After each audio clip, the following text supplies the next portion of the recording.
but common phrase that suggests a better future and a better you is recreating yourself. But how many really understand how deep it goes?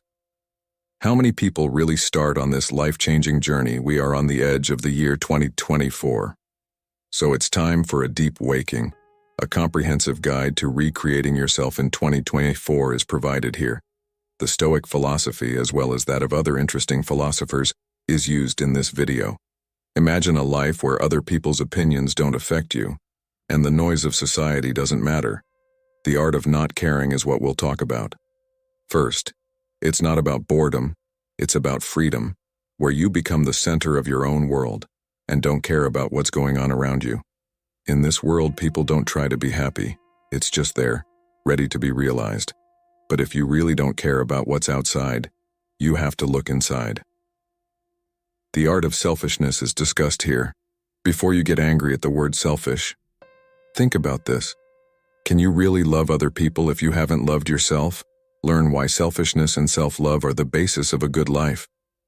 Now that you have a stronger sense of who you are, let's talk about one of the deepest human quests, finding your own sense of purpose in a world full of chaos. And anchoring purpose can help you see the way it's not about finding meaning. It's about making a life so full that every breath is a reflection of who you are. The last part of our trip is Stoicism, an old philosophy that is still very useful today.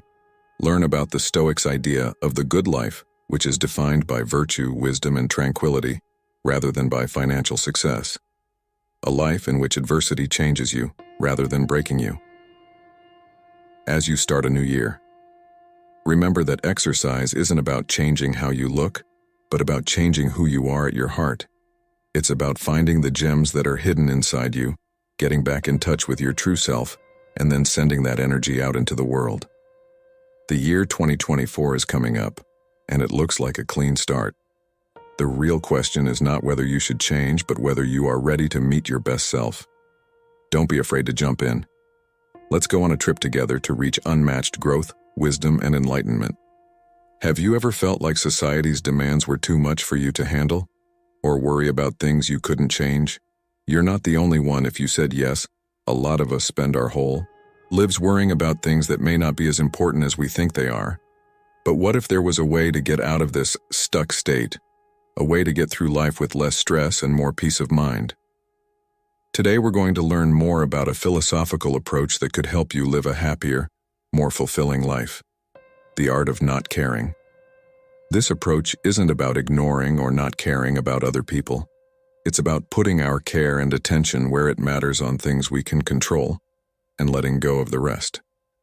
This video will take you on a trip through the wisdom of different ideologies and the philosophers who have been here before us and left us clues. This look at different religions and their ideas isn't just for school. It includes the calming philosophy of Buddhism, the energizing philosophy of Stoicism, the existential courage of Soren Kierkegaard, the hedonic calculus of Epicurus, the life-affirming ideas of Taoism, and the individualistic essence of existentialism. We'll also talk about cases and uses from real life. The way these ideas have been used by real people will be discussed, along with how not worrying in the right way can lead to more happiness, less fear, and a more complete life in general. But what do we really mean when we say not caring in a philosophical sense? Not caring doesn't mean being completely detached or not caring at all. It means freeing ourselves from social pressures, fears of the unknown, worries about things we can't control, and stress over what other people will think of us. It is better to focus on what we do, how we react, and how we feel instead of worrying about things we can't change. This is called the art of not caring, understanding our limits and choosing what deserves our attention. Hard work and enthusiasm is what it's all about. It's about learning to be okay with not knowing what will happen and relishing the present moment with joy. You've come to the right place if you've ever felt like the world was weighing on your shoulders, or if you've ever wished you could let go of worries that are holding you back, or if you're just interested in learning about different philosophical views on happiness. We hope that by the end of this trip, you'll have a new understanding of how to handle the ups and downs of life with calmness, peace, and a clearer mind. Join us as we show you how to free yourself by learning the art of not caring. Now is the time to go on a philosophical trip to learn more about yourself and how to let go so that you can live a happier, more satisfying life. Before we start this journey, it's important to set the scene by looking into the deep connection between philosophy and happiness. How does philosophy help us define and understand what happiness is? Philosophy is the pursuit of knowledge and the love of wisdom. It looks into basic questions about being, reality, information, values, reason, and most importantly, for our talk today, happiness. Many philosophers from different times and places have tried to answer the question of what happiness is and how to get it, from old Greek philosophers to modern thinkers. The main goal of philosophical study has always been to find the means of happiness. On the surface, the idea of happiness seems easy and applies to everyone. But when you look closer, you find that it has many aspects and is very personal and complicated. What makes us happy is mainly based on our own experiences, our culture, and what other people expect of us. But the meaning of happiness grows and changes when we look at it through the big picture of philosophy instead of a particular view. So how do different intellectual views see happiness? First, let's talk about the Greeks. One of the most important philosophers of all time, Aristotle, thought that happiness was more than just a feeling or a short-lived state of joy. He came up with the idea of eudaimonia, which is often translated as well-being or the good life. Aristotle believed that happiness consisted of living a life of virtue and wisdom, reaching one's full potential, and making a positive difference in the world. It wasn't about seeking pleasure. It was about making your inner life full. Epicurus, on the other hand, thought that happiness meant seeking pleasure and avoiding pain. Epicurean philosophy, on the other hand, doesn't support selfish excess. Epicurus stressed the easy, natural joys of life, such as peace of mind, friendship, and intellectual activities. These philosophers, like Jeremy Bentham and John Stuart Mill, were utilitarian. They lived in the 17th and 18th centuries during the Age of Enlightenment. They said that happiness is about making as many people as possible happy. This idea formed the basis of their moral and ethical standards. Arthur Schopenhauer, a German philosopher who lived in the 1800s, had a less positive view. He thought that life was full of pain, and that happiness was just not having to go through pain. Schopenhauer's philosophy says that we should lessen our wants in order to feel less pain and sadness. This changes the way we think about what happiness is. Then there were the existentialists of the 20th century, such as Jean-Paul Sartre and Albert Camus. They thought that life has no meaning by itself, and that it's up to each person to find their own happiness and purpose. They didn't agree with social rules and pushed for sincerity and personal freedom. Also, we can't forget Eastern philosophy practices like Buddhism. Buddhism says that the way to happiness is to let go of desire and attachment, which leads to inner peace and enlightenment. These different philosophical points of view make it clear that happiness isn't an idea that works for everyone. That which we believe, the decisions we make, and how we see the world are all deeply connected to it. To be happy, people follow different beliefs. Some seek virtue, others pleasure, still others freedom, or still others spiritual growth. We will look at how letting go of some worries fits in with these different philosophical views on happiness. As we talk about the art of not caring today, the goal is to find a balanced and careful way to care about the things that matter to us, which will lead us to a happy and satisfying life. It's important to remember that philosophy doesn't give us solutions. It helps us figure out what questions to ask. As we learn more about how to not care, let's keep an open mind. Question what we think we know and let these different philosophical ideas help us understand what happiness is. Let's set out on this fascinating journey, learning from the deep insights into happiness of great philosophers. Now let's talk about Stoicism and Old Greek philosophy, which has become famous again recently because it has deep wisdom and useful advice for living a good life. Zeno of Citium started Stoicism in Athens in the early 3rd century BC. However, it was the later Stoic philosophers such as Epicurus, Seneca, and Marcus Aurelius, whose ideas have stood the test of time and still speak to us today. Self-discipline, virtue, and reason are important in the ethical philosophy of Stoicism. It shows us that we can't change what happens to us, but we can change how we react to it.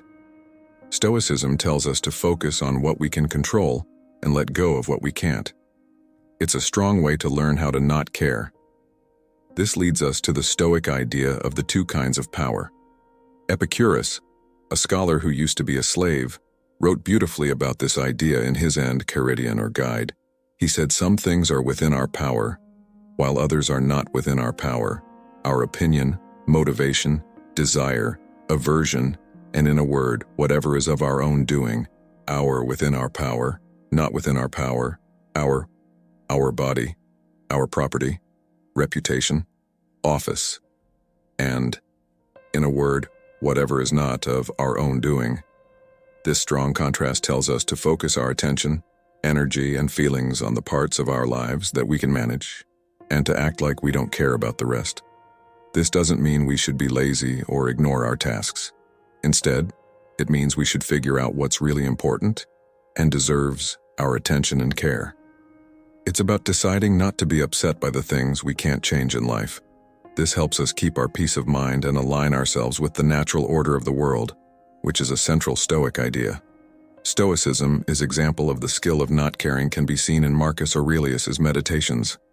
As Roman emperor, Marcus Aurelius had a lot of power and influence, but his work showed that he knew that these things are temporary. As he put it in writing, very little is needed to make a happy life.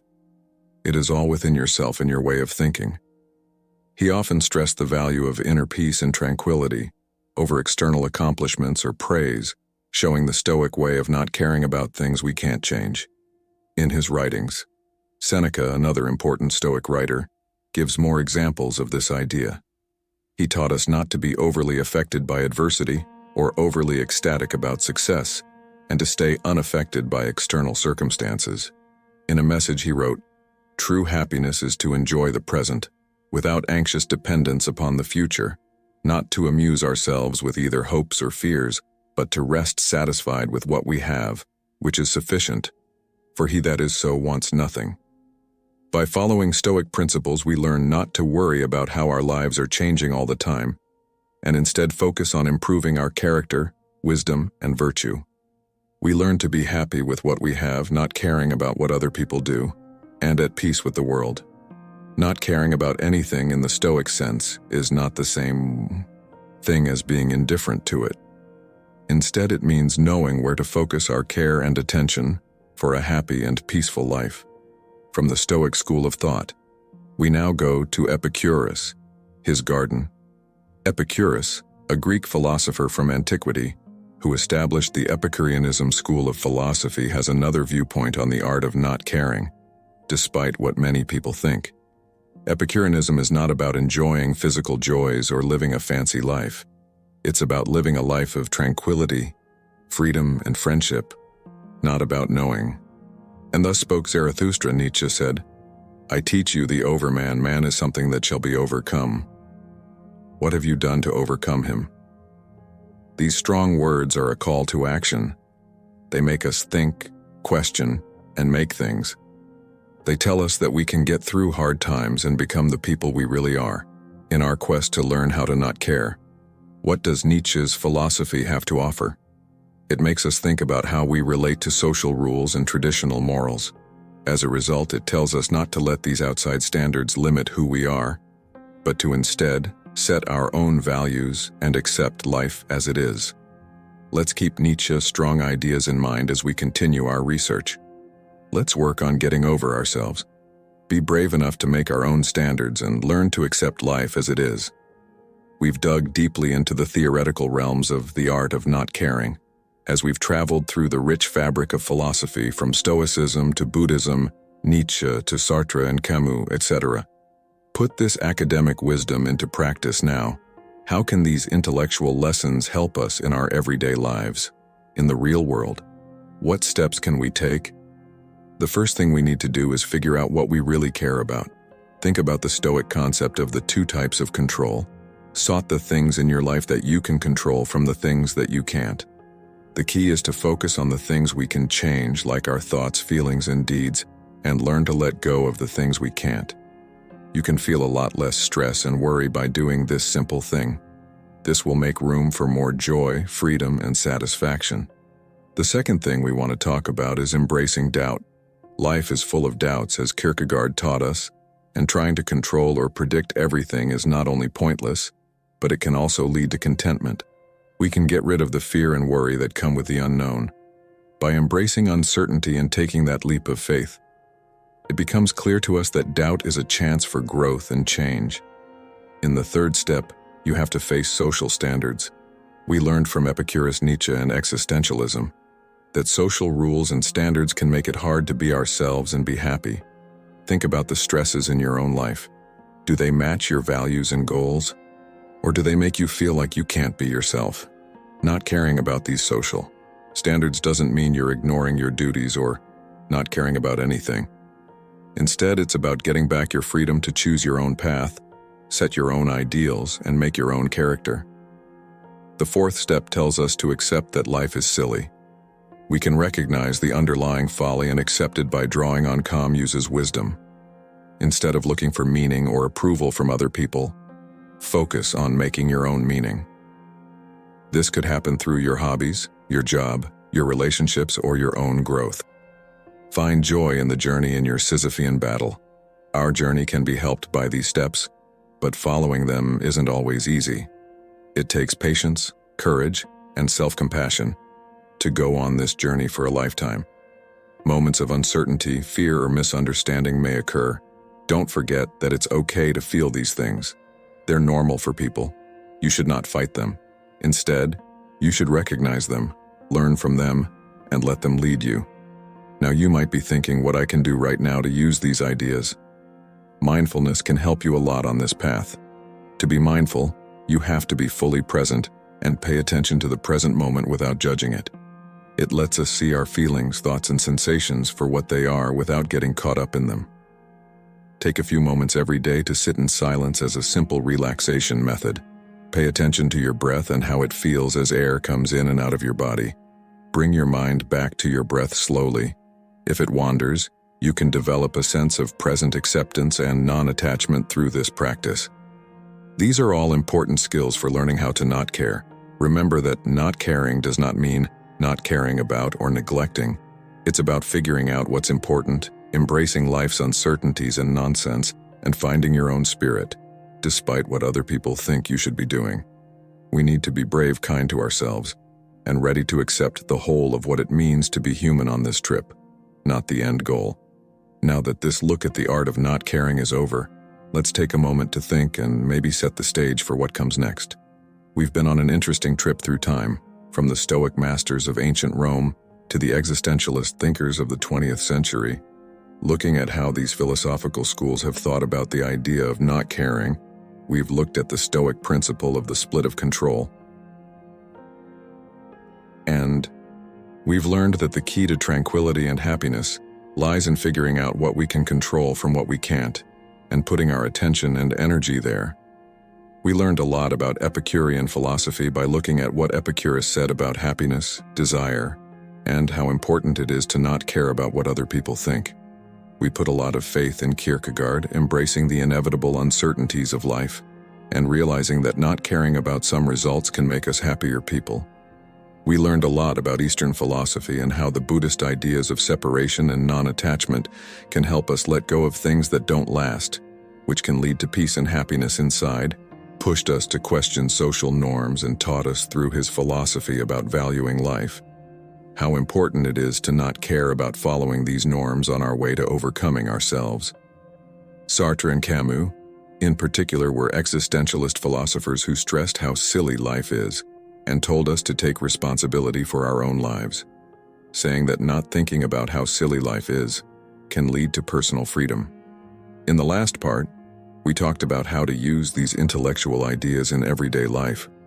We talked about how to figure out what's important to us, how to deal with confusion, how to go against what society expects of us, and how to accept the ridiculousness of life.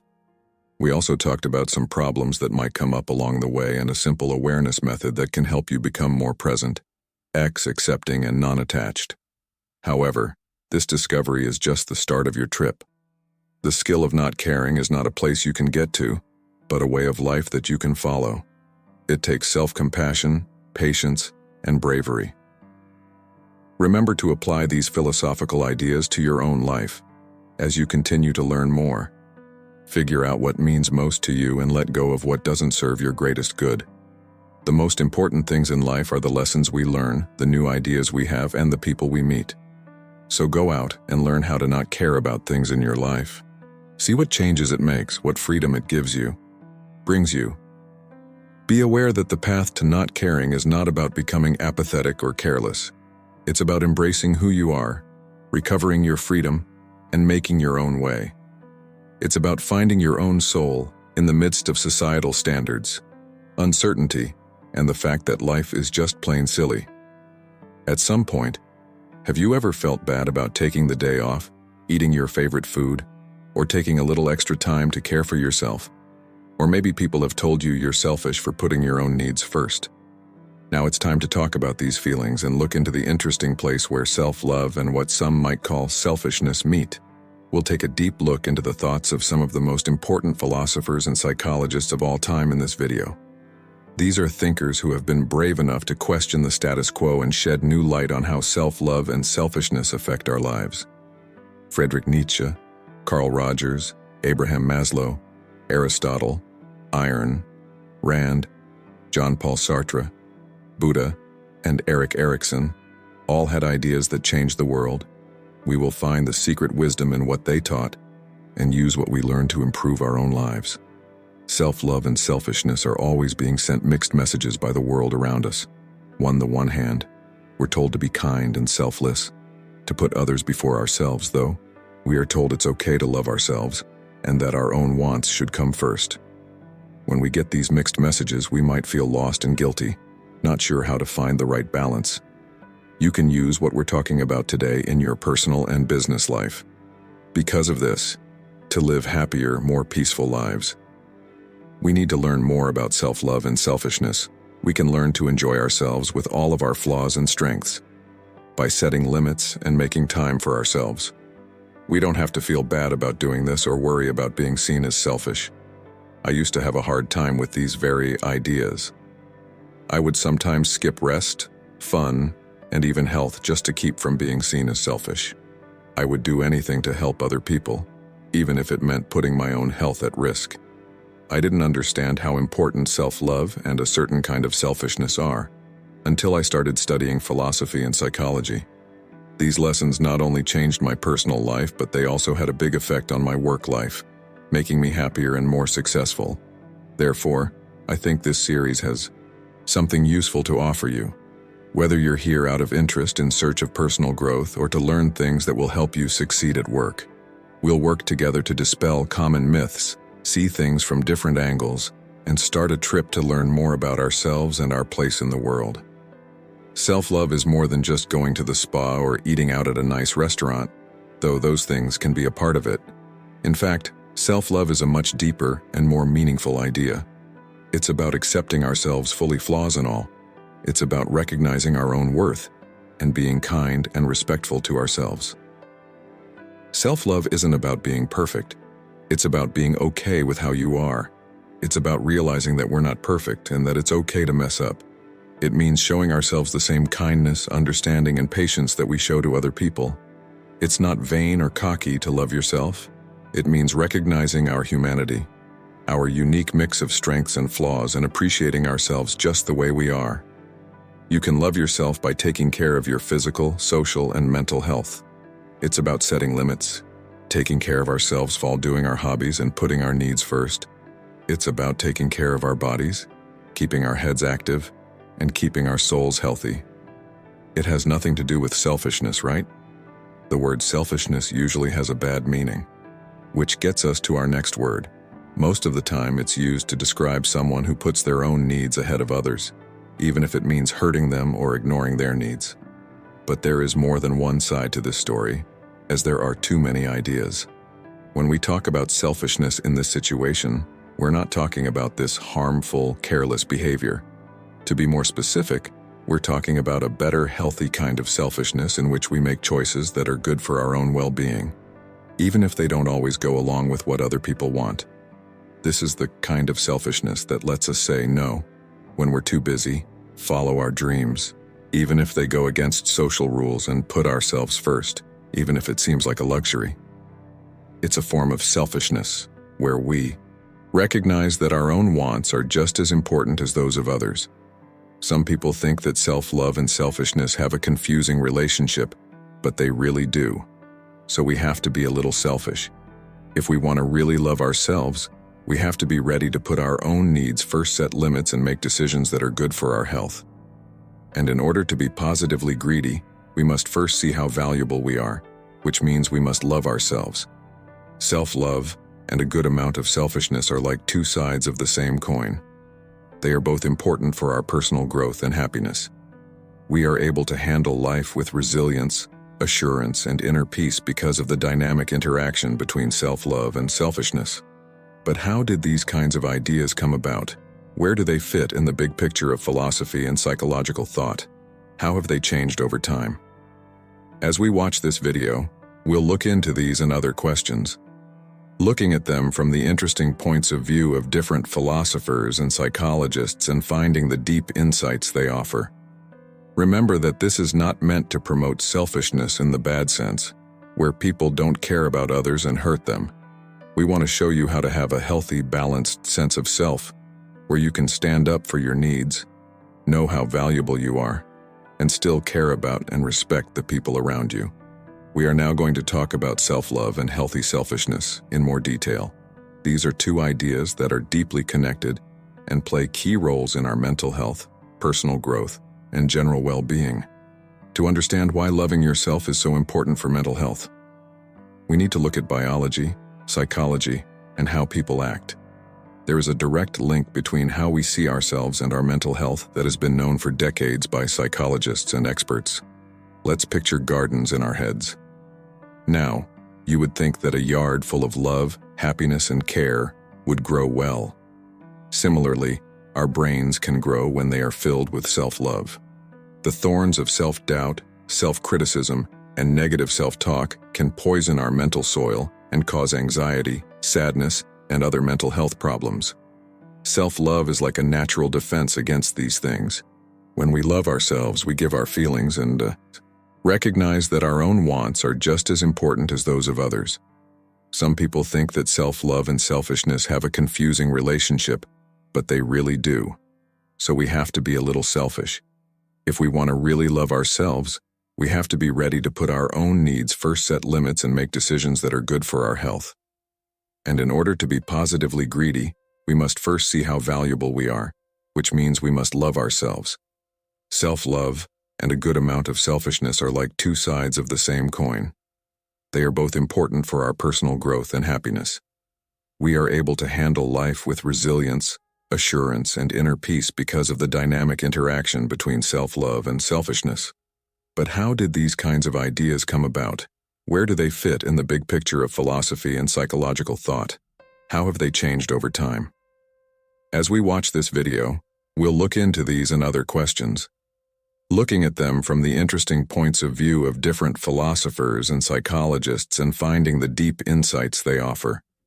Remember that this is not meant to promote selfishness in the bad sense, where people don't care about others and hurt them. We want to show you how to have a healthy, balanced sense of self, where you can stand up for your needs, know how valuable you are, and still care about and respect the people around you. We are now going to talk about self-love and healthy selfishness in more detail. These are two ideas that are deeply connected and play key roles in our mental health, personal growth, and general well-being. To understand why loving yourself is so important for mental health, we need to look at biology, psychology, and how people act. There is a direct link between how we see ourselves and our mental health that has been known for decades by psychologists and experts. Let's picture gardens in our heads. Now, you would think that a yard full of love, happiness, and care would grow well. Similarly, our brains can grow when they are filled with self-love. The thorns of self-doubt, self-criticism, and negative self-talk can poison our mental soil and cause anxiety, sadness, and other mental health problems. Self-love is like a natural defense against these things. When we love ourselves, we give our feelings and recognize that our own wants are just as important as those of others.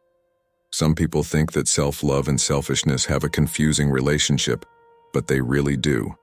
So we have to be a little selfish. If we want to really love ourselves, we have to be ready to put our own needs first, set limits, and make decisions that are good for our health.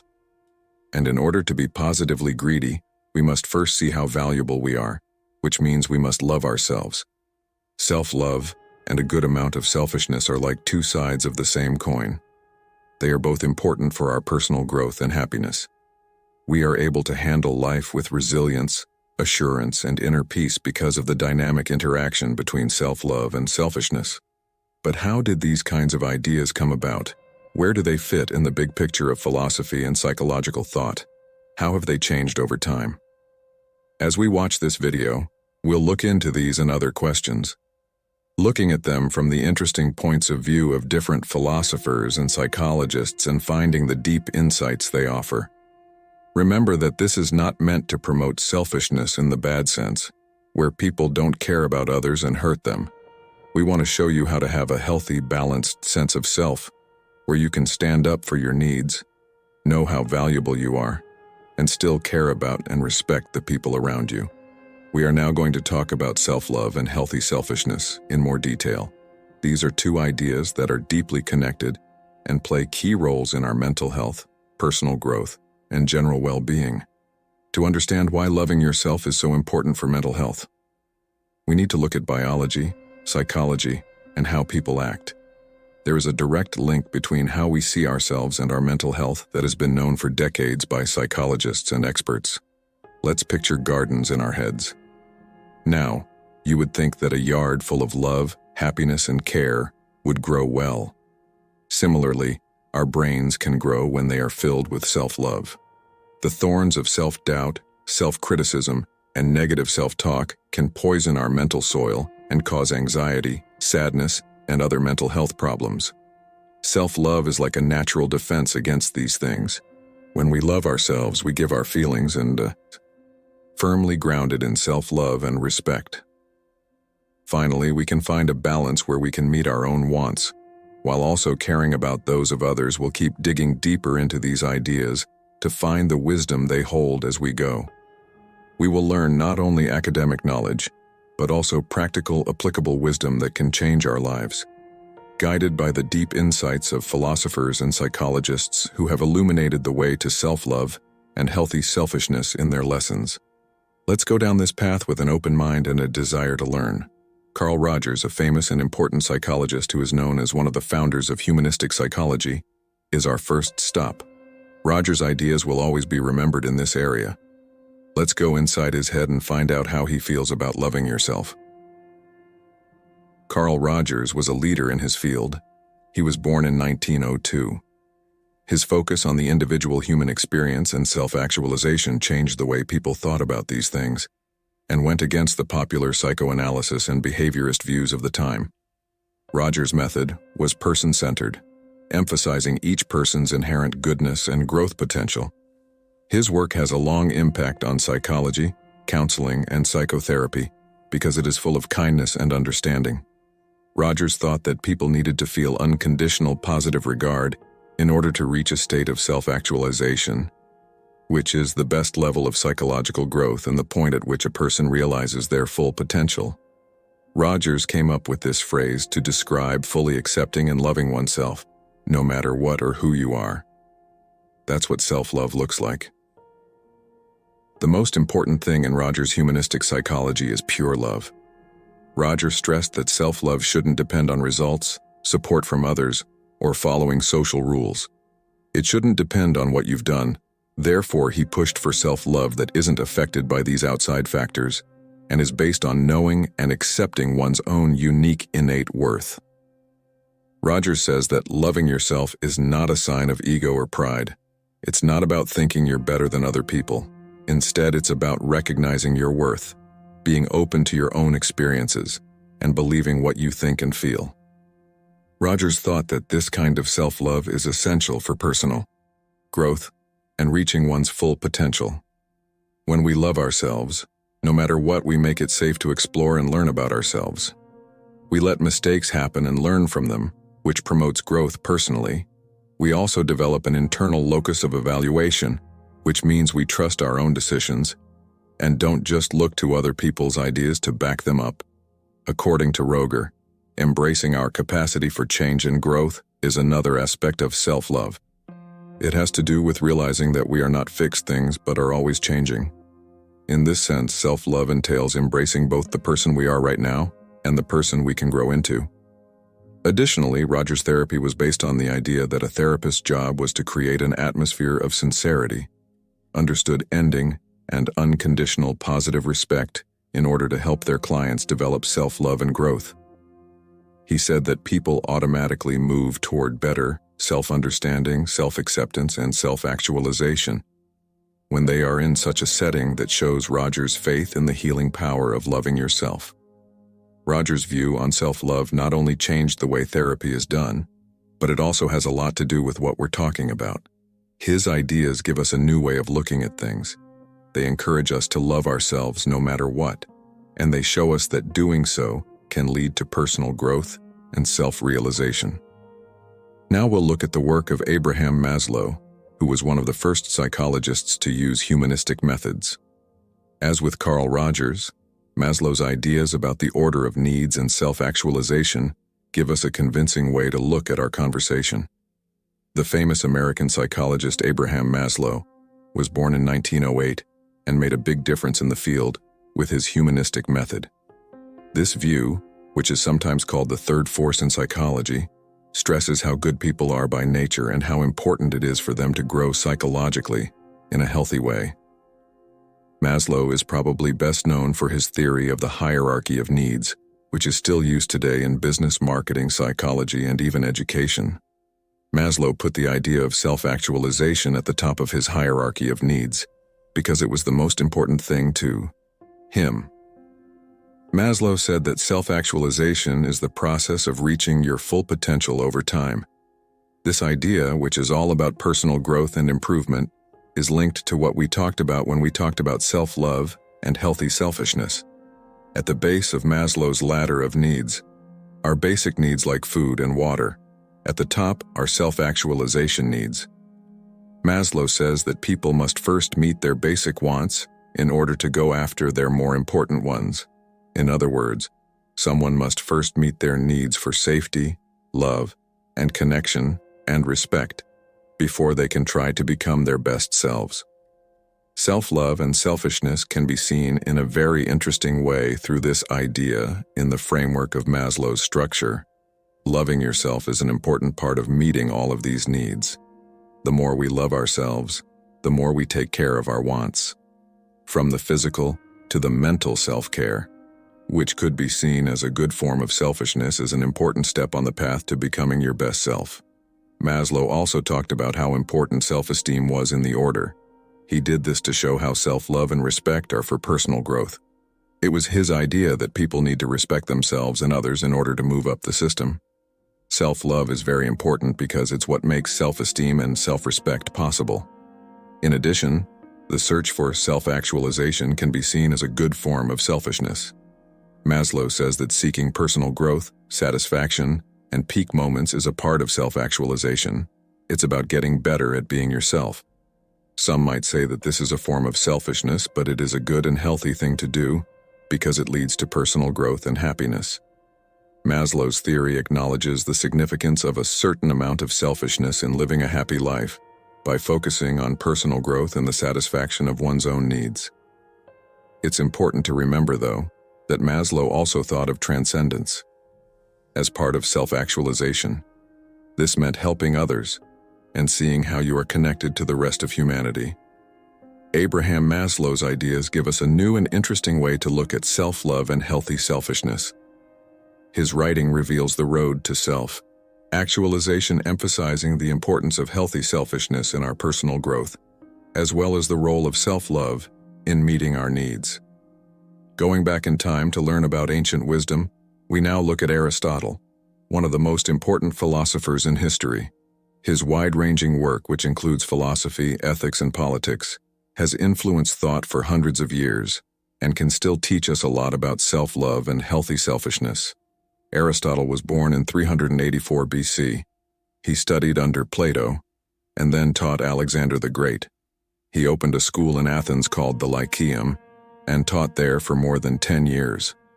His work had a huge impact on philosophy in the West and laid the groundwork for many later philosophical ideas and ways of doing things. The idea of eudaimonia, which is often translated as happiness or flourishing, is at the heart of Aristotle's ethical philosophy. Aristotle said that eudaimonia is the most important thing in life and in thought. It is, however, a permanent state of being that comes from living a life of virtue and realizing one's full potential, rather than a fleeting state of happiness or pleasure. The ideas of self-love and reasonable self-interest are deeply linked to the idea of eudaimonia. Aristotle said that loving oneself is not only okay, it's important for eudaimonia. He thought that self-love wasn't about being selfish, but about wanting and working toward what is good for yourself. Aristotle's idea of reasonable self-interest is related to his idea of self-love. He said that we are logical humans who want to reach our fullest potential by nature. So, to truly love ourselves, we need to seek virtue and wisdom, and basically become the best versions of ourselves. It's a type of good selfishness, where one looks for personal growth and satisfaction without hurting other people, but rather as a way to make a difference in society. Let's look at some real-world examples to help you understand how Aristotle's ideas can be used. Like, let's say you're an artist.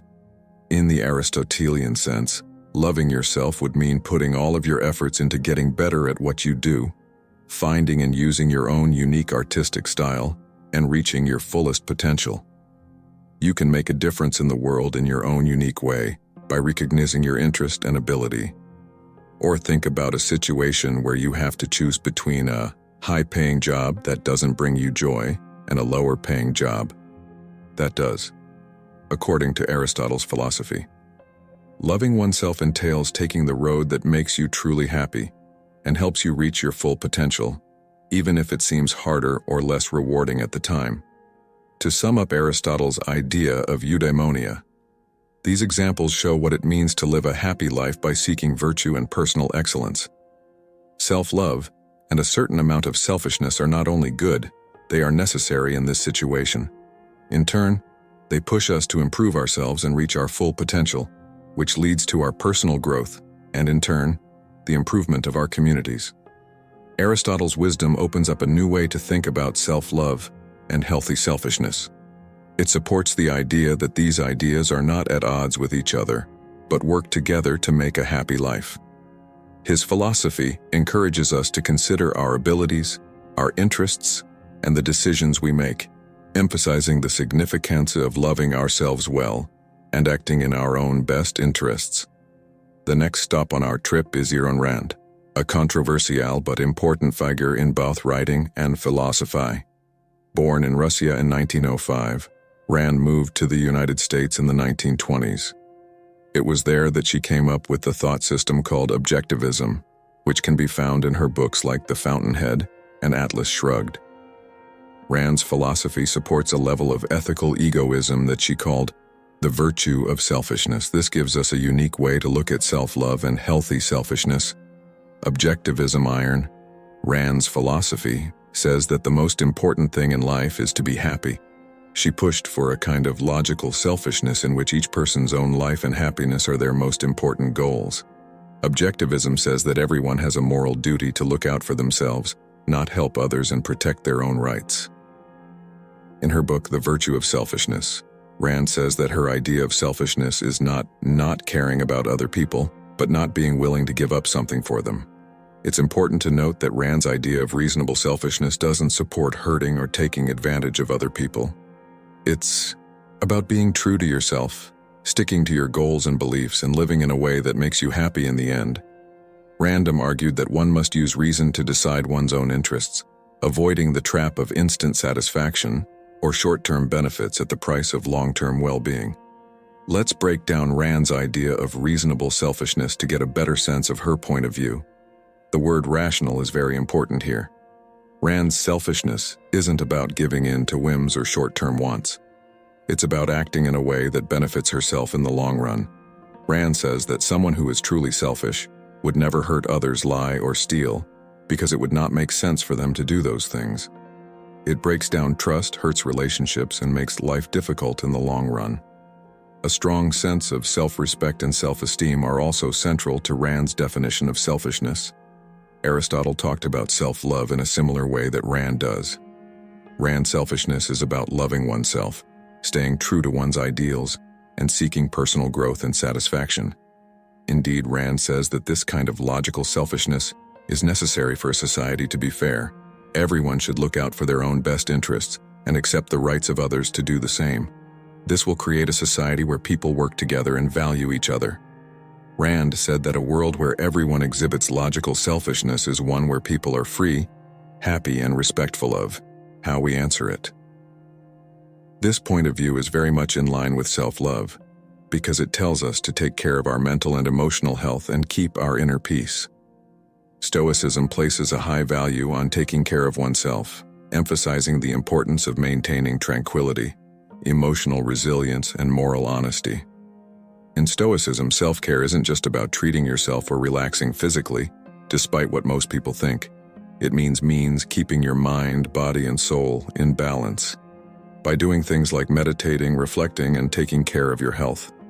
It also means developing our reason, controlling our feelings, and increasing our virtue, all of which are connected to loving yourself and acting in your own best interests. The ideas of self-love and reasonable self-interest are profoundly echoed in the lessons of Epictetus and Stoic philosophy. He tells us to put our inner peace. First, think clearly and support moral virtues, all of which are manifestations of self-love and self-interest. The idea of keeping inner freedom and self-control, however, may be where the most important agreement lies. Being self-aware, respecting ourselves, and taking responsibility for our mental health are all important parts of loving yourself and acting in your own best interests. Putting Epictetus, his ideas into practice in our daily lives can have big impacts. Let's say that a project at work is making you feel worried. Use Epictetus as advice to figure out what you can control. Instead of letting your worry take over. You can't change how the job turns out, but you can change how hard you work on it, how you use your time, and how you deal with stress. Or if you're having a hard time with your self-esteem, it can help to think about what Epictetus said about inner freedom. Figure out that your morals, deeds, and inner peace are what make you valuable, not what other people think or what happens. Our next guide is Jean-Paul Sartre, a French philosopher and one of the most important figures in existential philosophy. He will help us find our way through the complicated maze of self-love and selfishness. Sartre was born in Paris in 1905 and wrote and thought a lot. His ideas have had a big impact on Western philosophy, especially existentialism and phenomenology. Existentialism, the philosophical movement that Sartre helped spread, is based on the idea that each person has a unique experience in a world that is either not caring about them or even unfriendly to them. People in this school of thought value freedom, choice, and responsibility. Existentialists say that each person is free to decide what their life is all about. This freedom is both freeing and challenging because it comes with the duty of choice. The popular idea in Sartre's philosophy is that existence precedes essence, which means that, as people, we exist first, and then it is up to each of us to shape our essence or nature. Sartre's idea of sincerity is based on this freedom from the inside out, living in a way that is true to you, regardless of what other people think or expect of you. Accepting this psychological freedom and taking full responsibility for our actions, decisions, and the results that follow is what Sartre meant by authenticity. You have to realize that you are in charge of your own life and can't put the blame on other people or outside events. In Sartre, his own words, man is condemned to be free because he is responsible for everything he does once he is out in the world. Authenticity, self-love, and selfishness all have interesting things in common. Sartre's idea of authenticity is linked to self-love and healthy selfishness. because it tells us to be true to ourselves and put our beliefs and values first. Recognizing our wants, taking responsibility for our decisions, and living in line with who we really are all necessary steps. This is about liking yourself enough to live in a way that is true to who you are, even if that means going against what other people think is right. Genuineness, on the other hand, isn't about navel-gazing selfishness for Sartre. It's about freedom and duty. It's not a reason to ignore other people or avoid doing what you need to do. Instead, it's a call to be real with our freedom and the choices it gives us. There is a small but important difference between this and selfishness. Being real means being aware of and acting on our wants, but it doesn't mean stepping on other people to get what we want. Think about your connections with other people. To see how Sartre's idea of truthfulness can be used in real life, being real means telling the truth about your needs and feelings, even if they're different from what your partner, friend, or family wants. It's about being brave enough to be yourself and not giving up your ideals or morals to make other people happy. In a work setting, living authentically might mean picking a job path that makes you happy instead of one that is popular or pays well. Recognizing your interests and goals and taking ownership of the decisions that support them are the key. Sartre's idea of sincerity is an interesting way to look at self-love and healthy selfishness. His philosophical philosophy tells us to enjoy our freedom, take responsibility for our lives, and be brave enough to live honestly. This helps us learn more about self-love and selfishness. Let's keep going on our philosophical trip. This time we'll go east and find safety under the Bodhi tree of Buddhism, from what Siddhartha Gautama, also known as the Buddha, taught in the 6th century BC. This very old philosophy grew. Millions of people around the world have benefited from the Buddha's lessons, enduring wisdom and direction. The Four Noble Truths are at the heart of Buddha's lessons. They explain what pain is, why it happens, how to stop it, and the way to do it. The Noble Eightfold Path is what the Buddha said you should do to end your pain and reach nirvana, which is a state of perfect peace and understanding. The Middle Way, which is also called the Noble Eightfold Path, is an important part of what Buddha taught. The Middle Way is a road of balance, somewhere between giving in to your wants and not giving in to your needs. It stays away from both sides and instead encourages a calm and thoughtful way of living. The Buddha found this way after trying both extreme poverty and lavish wealth, and learning that neither was the way to true happiness or enlightenment. This is a complete road that includes mental control, wisdom, and moral behavior. It includes having the right view, the right intention, the right speech, the right action, the right livelihood, the right effort, right mindfulness, and the right concentration. These things taken together make up a healthy way of life that helps people be free from pain.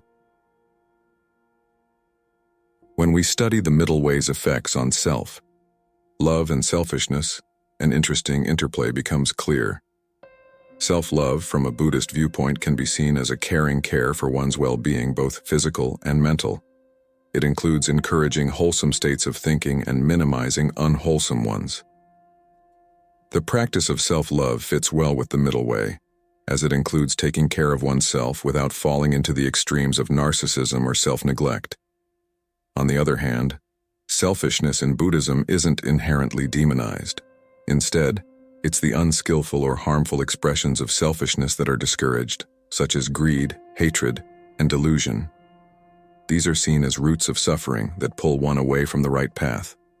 However, a healthy sense of selfishness, like caring for one's well-being, is important in Buddhism, as it helps cultivate self-love and compassion, which are crucial in walking the Middle Way. Let's consider the practice of meditation, a fundamental part of Buddhist practice. Meditation can be seen as an act of self-love and healthy selfishness. It's a time you dedicate entirely to yourself, focusing inward and cultivating a tranquil and mindful state of mind. This practice aligns perfectly with the Middle Way, nurturing balance and avoiding extremes like excessive outward focus or complete detachment. In a real-world context, the Middle Way can guide us to balance our personal and professional lives, taking care of our needs without neglecting our responsibilities towards others.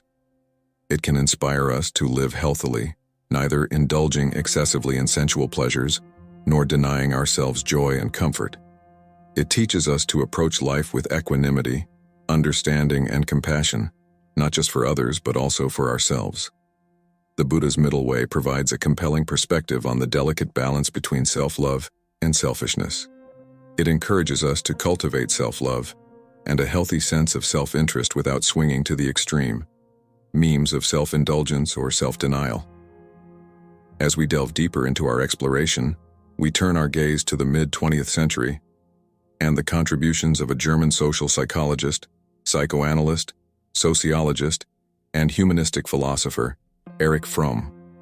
Born in Frankfurt, Germany in 1900, Fromm's ideas transcended academic fields, providing profound insights into human behavior, love, and society. From his best known for his work, The Art of Loving, published in 1956. In this seminal work, he presents love not as a sentiment easily swayed by passion or external factors, but as an art that one must cultivate and nurture. According to Fromm, the practice of love involves a sense of discipline, concentration, patience, and a transcendence of narcissism. Most importantly, it requires an ability to love oneself. From his conception of self-love is far from the notion of narcissism or conceitedness. He emphasized that loving oneself and loving others are two sides of the same coin. They're inseparable. From self-love means acknowledging one's own worth and not hating oneself for one's shortcomings. It's a deep appreciation for oneself that, in turn, allows for the genuine love of others. Fromm wrote, "In the experience of love lies the only answer to being human lies sanity." He believed that an individual's mental health could not be separated from their capacity to love themselves and others. He argued that self-love and the love for others are intertwined, noting that love isn't possible without self-love, and self-love isn't possible without the love for others. In practical terms, from his idea of self-love encourages us to maintain a balance between caring for ourselves and for others. It's about acknowledging our own needs and aspirations while respecting and caring for the needs and aspirations of others. It rejects the notion of self-love as a narcissistic, self-absorbed act, redefining it instead as an inclusive act that extends beyond the self. In our relationships, whether personal or professional, Fromm's idea encourages us to practice active listening, understanding, and mutual respect, stemming from the love we cultivate for ourselves and extend to others. It pushes us to be patient, not just with others, but also with ourselves, as we navigate through the challenges of life in the realm of personal growth and development. From concept teaches us to embrace our flaws and work on them without hurting or being too harsh on ourselves. It encourages a healthy level of self-critique and introspection, fostering personal growth and a better understanding of ourselves. From his perspective on self-love, as an integral part of loving others, provides a crucial layer to our understanding of self-love and selfishness. His thoughts encourage us to recognize self-love, not as an isolated, self-centered act, but as a vital step towards loving others and leading a wholesome life. As we journey through the different philosophies and psychological perspectives on self-love and selfishness, we find ourselves in a mosaic of ideas, each unique yet sharing common threads. Comparing and contrasting these perspectives helps us appreciate their depth and diversity and guides us in integrating these principles into our daily lives. Starting with Carl Rogers, we saw that self-love is intrinsically tied to the concept of self-actualization. A positive view of oneself enables one to explore their potentials and capabilities fully. The concept of self-actualization resurfaces in Abraham Maslow's hierarchy of needs, emphasizing self-love as a crucial element in fulfilling our highest potential. Aristotle's eudaimonia echoes similar sentiments with the pursuit of happiness through self-realization and the achievement of personal excellence. On the other hand, Ayn Rand's objectivism introduces the idea of rational selfishness, arguing that pursuing one's self-interest when done rationally is the highest moral purpose. This contrasts with the Stoic perspective represented by Epictetus, which advocates for self-control, have an inner freedom, seeking tranquility and virtue rather than immediate self-gratification. Jean-Paul Sartre's existentialist perspective throws us into the pursuit of authenticity, implying that self-love is about embracing our freedom and taking responsibility for our actions. Meanwhile, Buddha's middle way teaches us to navigate between the extremes of self-denial and self-indulgence, emphasizing the need for a balanced approach to self-love and selfishness.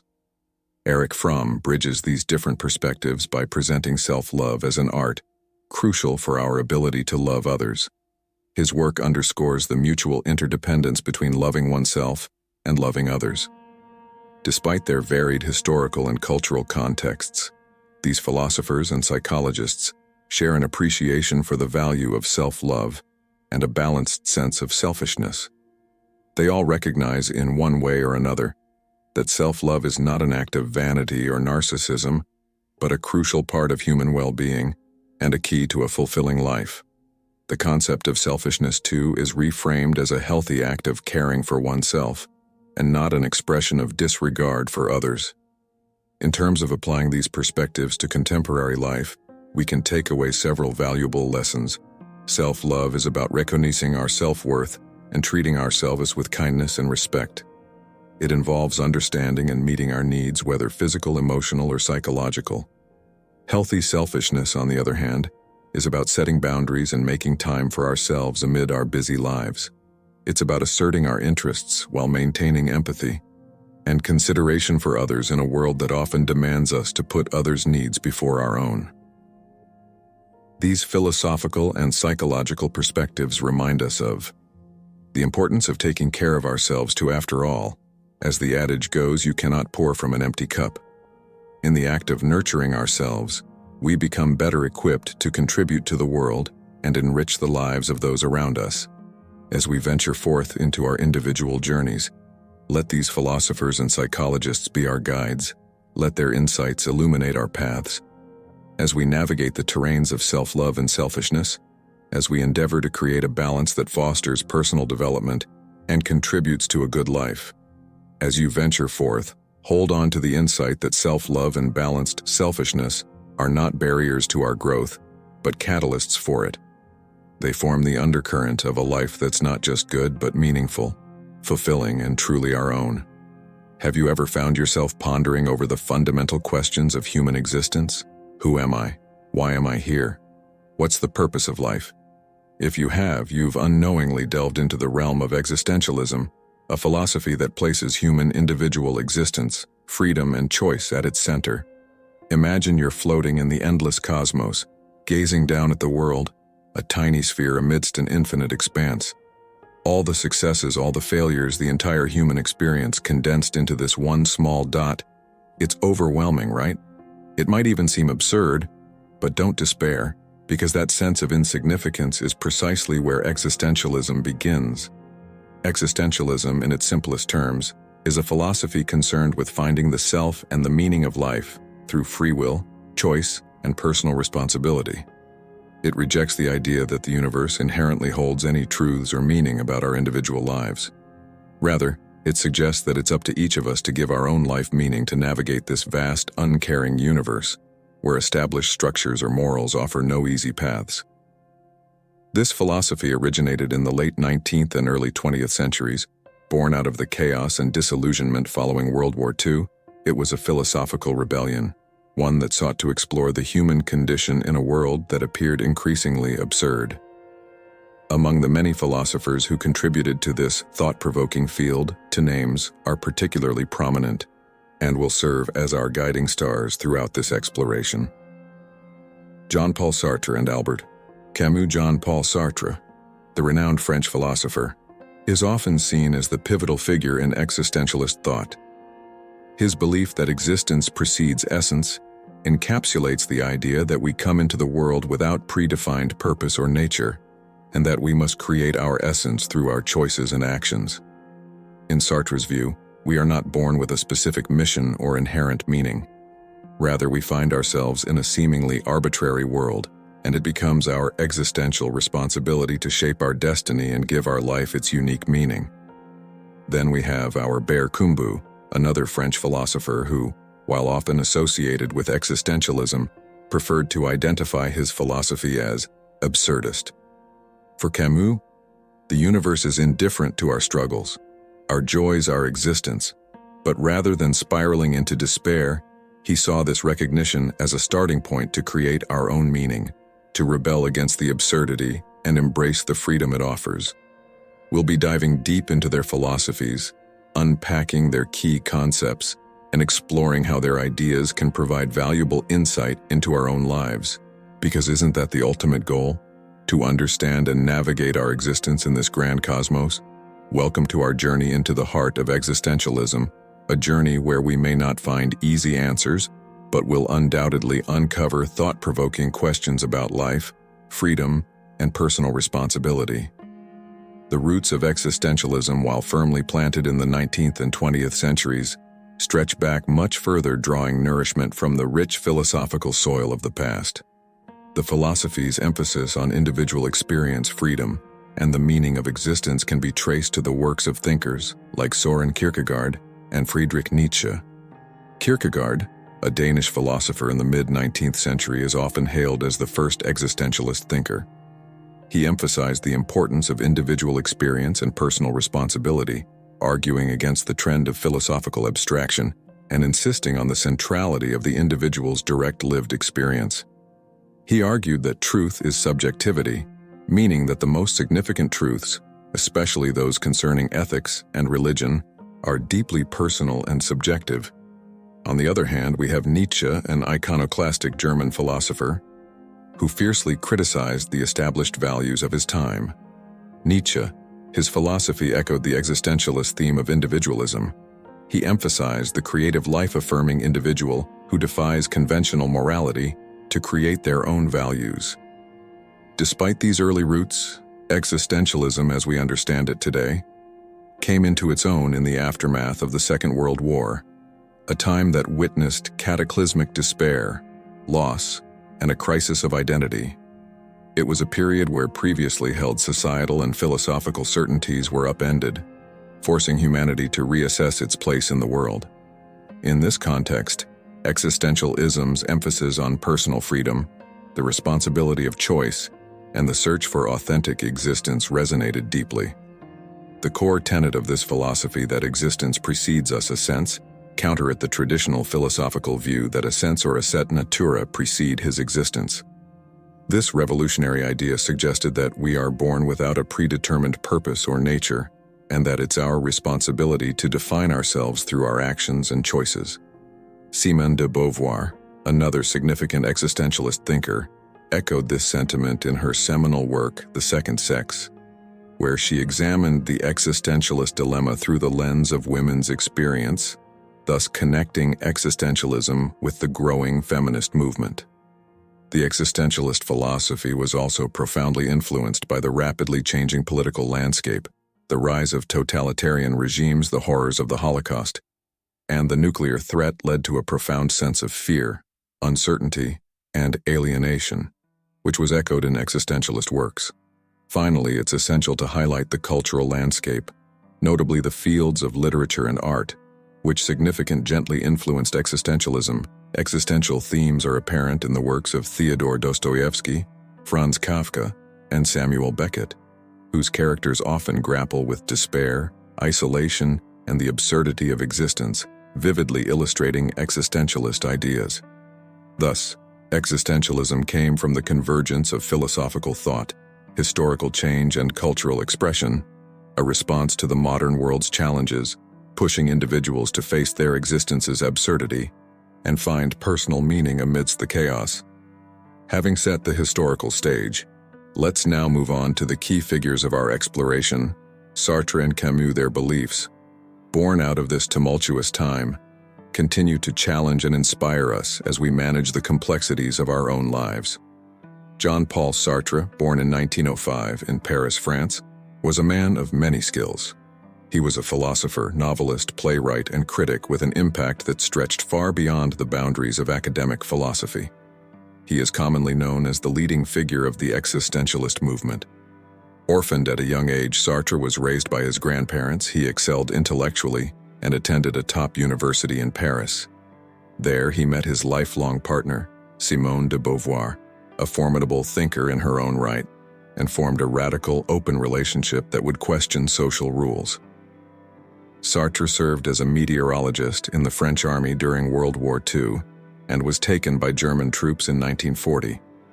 His experiences of war and imprisonment deeply shaped his philosophical view, fueling his deep engagement with questions of freedom, responsibility, and the meaning of life. One of Sartre's most important contributions to existentialist philosophy is his statement that existence preceded essence. This idea counters traditional philosophy, which usually posits that things have a defined core or nature that determines their purpose. In comparison, Sartre believes that human beings first appear, meet themselves, and only then define their essence or nature. This idea is closely tied to Sartre's thought of radical freedom. For Sartre, each person is radically free and responsible for their acts, since there is no set human character or external source of value. Every action a person takes helps define what it means to be human. This freedom makes me feel both free and scared. It gives people endless ways to kill themselves, but it also makes them take full responsibility for their life and decisions. Sartre says that people often try to avoid the stress of being free by acting like they are not free. He called this bad faith. When we blame our situations, our genes, or social standards, we avoid taking responsibility for our actions and freedom. Recognizing our rights is the first thing that needs to be done to live a true life. Sartre's philosophy also thinks a lot about the idea of nothingness. He wrestles with the idea of awareness as a form of nothingness that separates us from the world and gives us the freedom to rise. Part of his philosophical thought, it came out in 1938, and is about Antoine Roquentin, a man who is going through a deep psychological crisis and feels sick as he thinks about how pointless and ridiculous life is. Sartre looks at themes like loneliness, freedom, and the lack of external meaning through Roquentin's psychological pain. When Roquentin realizes that the world doesn't care about him and that his life has no purpose, he feels like throwing up, which is how Sartre explains the feeling. This word summarizes the deep discomfort that can come from realizing how silly life is at its core. Take a look at this quote from Nausea. "Every existing thing is born without reason, prolongs itself out of weakness, and dies by chance." This disturbing realization sums up Roquentin's angst, and by extension, our own psychological situation in a world that doesn't have any meaning on its own. How do we handle things? What do we do? As Sartre saw it, the answer lies in the freedom that this folly gives us. The lack of fundamental meaning doesn't mean you have to be sad. Instead, it opens up a world of options. It gives us the power, or even forces us to make our own purpose and define who we are through the decisions and actions we make. Another quote from Nausea echoes this idea. "I am free. There is absolutely no more reason for living. All the ones I've tried have given way, and I can't imagine more of them. I have to build them myself."